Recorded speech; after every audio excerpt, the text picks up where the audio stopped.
good evening. Social media has given everyone a voice, and everyone thinks they have something very important to say, like an important story. Most of the cases, that's not true.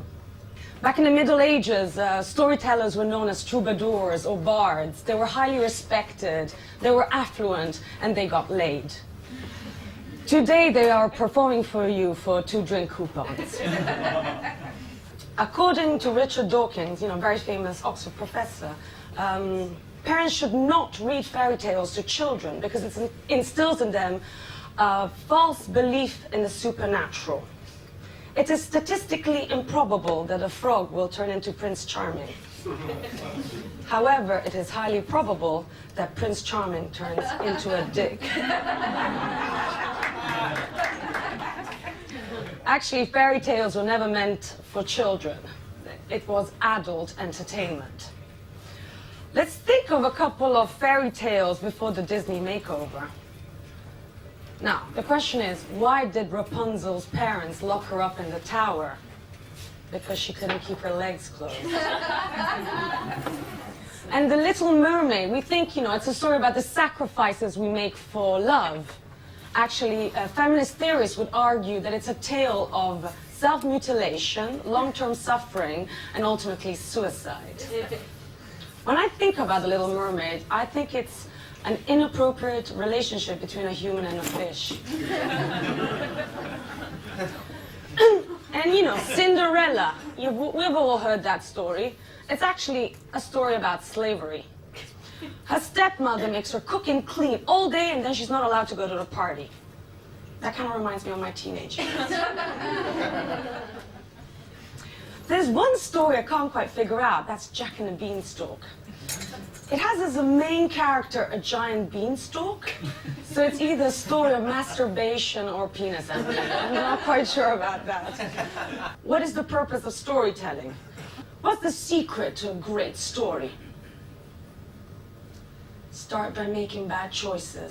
Tonight. Thank you very much.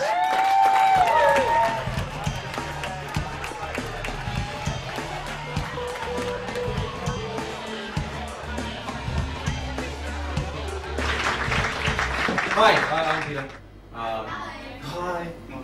Hi. So we had love because it was Valentine's Day yesterday, and we've heard a little bit about Valentine's Day. It's that day where you kind of, there's only three reactions you can have to Valentine's Day. One is kind of, oh my God, I'm so in love.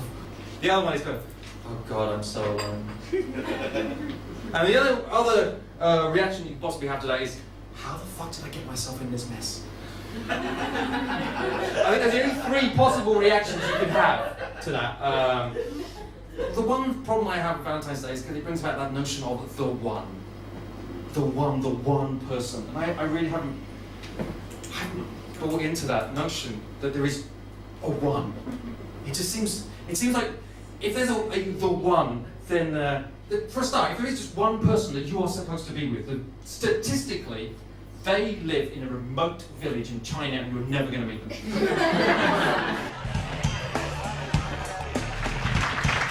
Hi, good to see so many people here from so many other random places. I'm the American Netherlander. So yeah, I come from Chicago. And I came here to the Netherlands to take a job for just one summer, and that was 20 years ago. So yeah, warning, the Dutch can be addictive. I've stayed here long enough. I came for work, stayed for love. Nu ben ik getrouwd met een Nederlandse.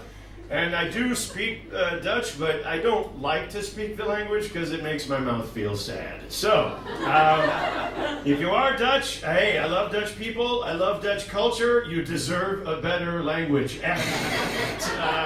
So, I have found my way, I've fallen into this kind of accidental tourist position. I am now a quasi-expert on integration issues, specifically integrating into the culture known as Dutch. Now, how many people are not from the Netherlands? Let me hear you. Yeah. Okay, great. How many people have been here for over 5 years? Yeah.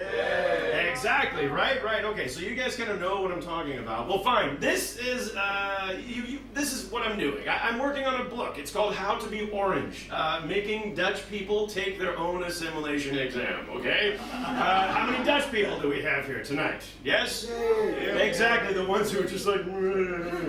Yes, non-Dutch people are technically more proud of not being Dutch than Dutch people are proud of being Dutch, even in their own country. I love that. Nou, nog een keer proberen, Nederlanders, laat je horen. Yeah. Okay, there it is. It's a little bit there. No, I love that. And yeah, so now I found out that there's one group of people who are really... not very good at the Dutch assimilation exam, and it's Dutch people. It's my wife, for example. She cannot pass this exam. But also, we're on this special space, which is Jan Pieter Heijenstraat. And I don't know if you're aware, but this is a proof streek. Ladies and gentlemen, this is a test case for the entire city, where the city of Amsterdam has decided that from Overtoom all the way to the Kinkerstraat, there's a new rule for the scooters. Yes? No scooters on the fietspad. Yes. Well, sure. Fine.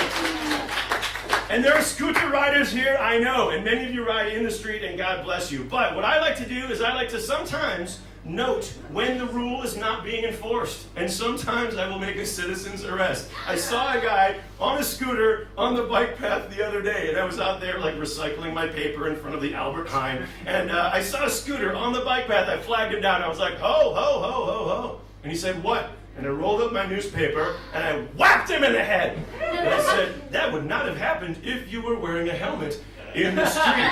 So that's what you can do as well. I recommend it. Thank you, Cafe Frieda. Thank you to Comedy Vibes.